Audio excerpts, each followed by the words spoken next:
Hello जी, good morning बच्चों। Welcome to my YouTube channel. Start करते हैं जेई 2010 के पेपर 2 के सॉल्यूशन।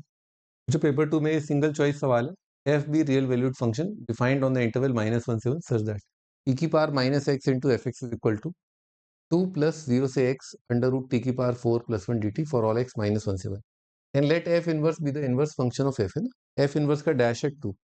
तो ये दोनों कॉन्सेप्ट को मिला करके बनाया गया डेफिनेट इंटीग्रेशन और एमओडी। एमओडी में अपन ने एक क्वेश्चन पढ़ा था कि मान लो जी ऑफ एफ ऑफ एक्स जो है वो एक्स आता है, ठीक है। Composite function fog of x आता है। इसका मतलब बेसिकली क्या होता है, जी जो है एफ का इनवर्स है। खैर, अभी फिलहाल अपने से पूछा है एफ इनवर्स का डैश है 2, ठीक है। तो अपन ने मान लो ऐसा लिखा F inverse of F x, ठीक है। और ये बराबर आएगा किस, एक्स के। दोनों साइड डिफ्रेंशिएट कर दिए तो एफ इनवर्स का dash at F X multiplied में चेन रूल में एफ का derivative F dash X is equal to कितना आ जाएगा भाई। फिलहाल अपने दिमाग में ये है कि भी एफ इनवर्स का डैश एट 2 निकाल लें, यानी कि यहाँ पर कुछ ऐसा हो जाए कि 2 आ जाए, यानी कि एफ एक्स की वैल्यू अपने को चाहिए 2। ऑब्वियसली बात है कि एग्जामिनर ने इसका हिंट दिया होगा, क्योंकि ऐसे क्वेश्चंस में आपको पता ही है कि इनवर्स निकालना लगभग लगभग नामुमकिन सा होता है। एक बहुत अच्छी ब्यूटीफुल फॉर्म में तो, है ना। खैर, तो एफ एक्स कहाँ पर 2 है, तो अपन ने देखा यहाँ पर बहुत सिंपल सी एक वैल्यू एक्स की अगर अपन 0 रखें और इंटीग्रेशन में बाउंड्री वैल्यू कंडीशन निकालने के लिए most of the time upon upper limit lower limit बराबर करने के लिए जो एक्स आता है सूटेबल होता है वो यूज करते हैं। तो एक्स की जगह यहाँ पर 0 कर दिया। तो आप देखिए, अगर मैंने इस इक्वेशन में एक्स को 0 किया है, ये 0 आ जाएगा, ये 2 आ जाएगा। ई की पावर 0 कितना आएगा अपन, तो फंक्शन का value at 0 is equal to कितना आ गया 2। यानी कि मुझे इस इक्वेशन में रख देना चाहिए एक्स की जगह 2। तो मैंने एक्स की जगह 2 रखा, ट्रू आउट, है ना।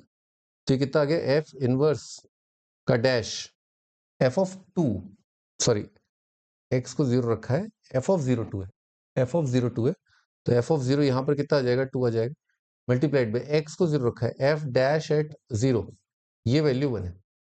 तो अपना answer basically F dash at 0 का रेसिप्रोकल होगा। अब मैंने इसको दोनों साइड डिफरेंशिएट कर दिया लेबनिज से, ई की power minus x into f dash minus e की power minus x into f. जब ई की पावर माइनस एक्स को डिफरेंशिएट किया तो नेगेटिव ऑफ ई की पावर माइनस एक्स आएगा, एफ को डिफरेंशिएट किया एफ डैश आएगा, 2 का डेरिवेटिव 0 आएगा, और जहां जहां टी है टी की जगह आ जाएगा एक्स, तो अंडर रूट आएगा एक्स की पावर 4 प्लस 1, ठीक है यार।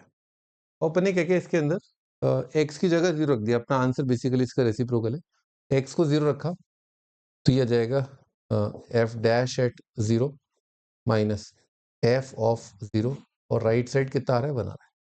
फंक्शन का वैल्यू 0 पर कितना आ रहा है, 2 आ रहा है। फंक्शन का वैल्यू 0 पर 2 आ रहा है, 2 प्लस 1 कितना आ जाएगा, 3 आ जाएगा। तो एफ डैश एट 0 आ रहा है 3, है, ये आ जाएगा 1/3 अपना आंसर। बी ऑप्शन बच्चों अपना आंसर आ जाएगा, ठीक है जी। बी ऑप्शन अपना आंसर है ना, ओके ना, बाय। सिंपल सवाल, लेबनिज थोड़ा सा लगा, थोड़ा सा बाउंड्री वैल्यू कंडीशन लगा, थोड़ा सा एमओडी का एक फंडा है ना। आई थिंक ज्यादा इंपॉर्टेंट पार्ट जो है ये एमओडी वाला पार्ट था ना, ठीक है। Okay bye.